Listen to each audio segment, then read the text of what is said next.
What's good, everybody? It's your boy, O'Shea Duke Jackson, back at it again with another episode of the Celebrity Junk. You know, guys, I've noticed that from some of our brothers out in the Nigerian markets, those of them who are in entertainment, and again, I'm a big fan of what they do. Okay, I've been to Nigeria before. I have a close friend that's a Nigerian. And we are closely related relatives of what is now known as Nigeria. All right, it wasn't that when we were leaving that place, but I'm pretty sure I have a lot of ancestral DNA from Nigeria, as most of us do. It's the biggest place where we have roots to. And I want to give a congratulations to the brothers and sisters out there for the Nollywood success, all the success they're having in the diaspora. Listen, we think that's great, okay? And as a group that's very similar to us, the Caribbeans, Jamaicans also will be those people. Nothing but love from me. However, Brother Burna Boy has been very controversial in some of his things towards not only African Americans, but South Africans.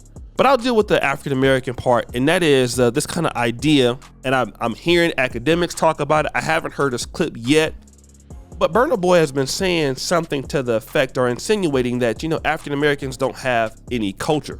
And that is very interesting for Burna Boy to say that. And I have this screenshot on the Neighborhood Talk, and somebody says that Burna Boy is previewing a new song called City Boy, sampling Jeremiah's birthday sex song, right? And it's interesting because when you look at him in this particular video, Brother Burna Boy looks like, if you look at him, he looks like an African American. He has braids like one. He has the earring in the ear. He has the watch, the tattoo on his hand, all of this.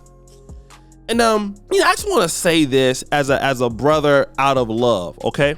Now, when you talk about African Americans not having culture, then why is it when I'm looking at this photo, I'm seeing African American / black hip hop culture all around? I see all that inspiration. Now, if you want to talk about we don't have the culture of the same language as you, that's different. Yeah, we don't have the culture that Africans have.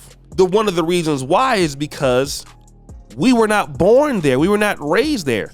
It's almost like saying that, you don't have American culture when you were not born in America. And we didn't come up in Nigeria or in certain places in Africa because, well, have you heard of the slave trade? It's not like we chose that.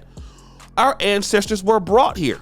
So the cultures that we have, which is also not our fault that we came to America under those conditions.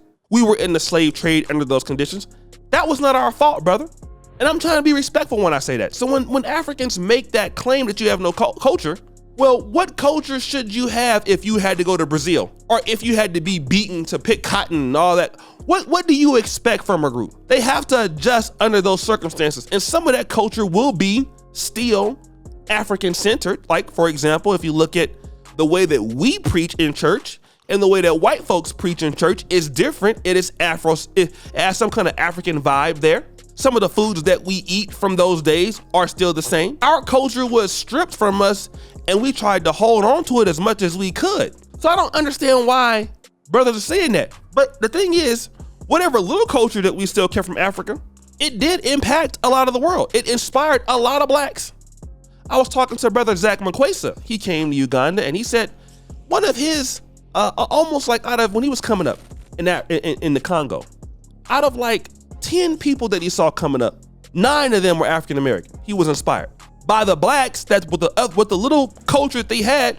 Okay, got it from the African Americans. That little bit of culture. Now I want to mention some people here that's important to Nigeria since we don't have no culture. Who is the first prime minister of Nigeria? I want to bring the facts. The first prime minister of Nigeria, I believe, the first president actually of Nigeria was Nnamdi Azikiwe. I know I'm messing that up. I believe he was an Igbo brother. Okay? He was the premier of the Eastern Nigerian region from 1954 to 1959, and he grew up in a Negro state. What school did he go to? Howard University. He then went to Lincoln University. Oh, Do you want to know why? Because there was nothing that he can do with the whites. He was inspired by the blacks in America. So he got the game from us. Your father of Afro beats, this is interesting, Burna Boy, because we don't have no culture, right? You know the father of Afro beats is who? Well, let's find out. I'm pretty sure you know. Let's type into Google. Who founded Afro beats? And I know the name, but I just want you to do it with me. Fela Kuti. He was a jazz musician before what? Before he came to America and started hanging around with African Americans. Then he went back to Nigeria and had smoke for Buhari, Obasanjo, Abacha, those people. And that's interesting because you're in a genre that was inspired by Fela Kuti, who got inspired by African Americans. That's crazy, right? But we ain't got no culture. See, y'all need to really be quiet when y'all be saying things like that.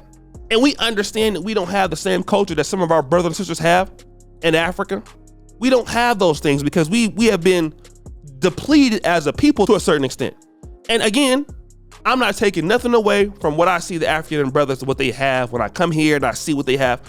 Some of this stuff is a little jealous for me, because they can speak, they can communicate, they have traditions, they have customs. We don't have those things as much as we used to because they were stolen from us. But even Kenneth Kaunda was inspired by Dr. King. So when you talk about us as a group, understand that yes, we've had our issues and we've had our problems, but how many of people with our lack of culture have we inspired to do the right thing? The ANC in the 1990s, they came to our community. There's a documentary on it called Blacks with No Borders. We were the first people to establish stand-up comedy there, fiber internet there, I believe the internet service there. At one point had the largest farmer investment in South Africa. So bro, what are you talking about? And I want to talk about when you have no culture.